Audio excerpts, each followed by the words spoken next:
የሙሐመድና የጌታችን የመድኃኒታችን ኢየሱስ ክርስቶስ ሰፊ ልዩነቶችን 20 ነጥቦች ልንገራችሁ።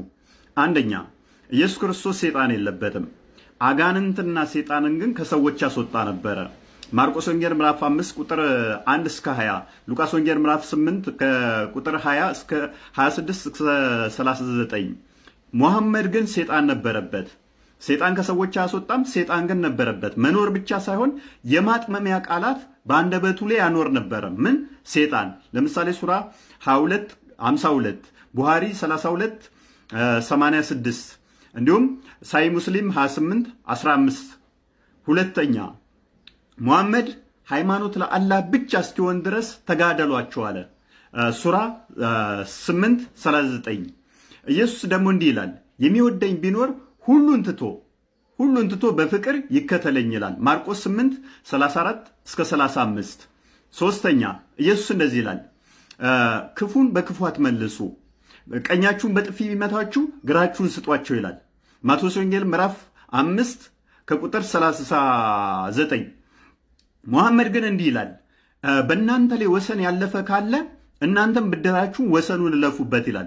ዊች ሚንስ ቀኝ እጃችሁን ቢቆርጣችሁ እናንተም ቀኝ እጁን ትቆርጣላችሁ፣ በጥፊ ቢላችሁ በጥፊ ታላጉታላችሁ ማለት ነው።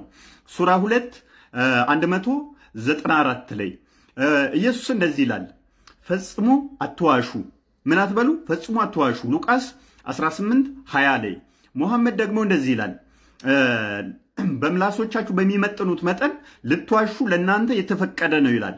ስለዚህ በምላሶቻችሁ መጠናችሁ መዋሸት ትችላላችሁ። ሱራ 16 116 ላይ ሙሐመድ ሙስሊም ያልሆኑትን ወይም አጋሪዎችን ባገኛችሁባቸው ስፍራ ግደሏቸው ይላል። ሱራ 9 ቁጥር 5። ኢየሱስ ደግሞ እንደዚህ ይላል፣ ከሰው ሁሉ ጋር ቢቻላችሁስ በፍቅር ኑሩ ይላል። ሮሜ 12 ቁጥር 18። ሙሐመድ እንደዚህ ይላል፣ ትልቁ የሙሐመድ ትእዛዝ በጂሃድ ላይ መሞት ወይንም መጋደል ነው። ጂሃድ መዋጋት ነው፣ ጦርነት ነው የሙሐመድ ትልቁ ትእዛዝ። ቡሃሪ 36። የኢየሱስ ትልቁ ትእዛዝ ደግሞ ጌታ አምላክህን በፍጹም ልብህ፣ በፍጹም ነፍስህም፣ በፍጹም አሳብህም ውደድ የሚል ነው። ይኸውም ማቴዎስ ወንጌል ምዕራፍ 22 ቁጥር 37።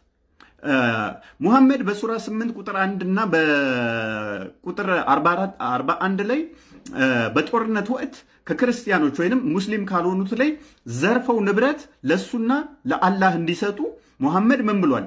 አዟል። ኢየሱስ ደግሞ ምን ይላል?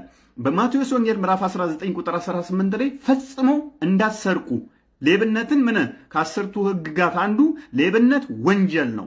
ሙሐመድ ግን የዘረፋችሁት የኔና ለአላህ ልትሰጡ ይገባል አለ። ሙሐመድ እንዲህ ይላል በሳይ ሙስሊም 21 ላይ ላኢላ ኢለላህ ሙሐመድ ረሱሉላህ እስኪሉ ድረስ ሰዎቹ ሁሉ ልዋጋን የተላኩት ይላል። ኢየሱስ ደግሞ እንዲህ ይላል በማቴዎስ ወንጌል ምዕራፍ 26 ቁጥር 52 ላይ ሴፍ የሚያነሳ ሁሉ በሴፍ ያልቃል ወይም በሴፍ ይሞታል ይላል።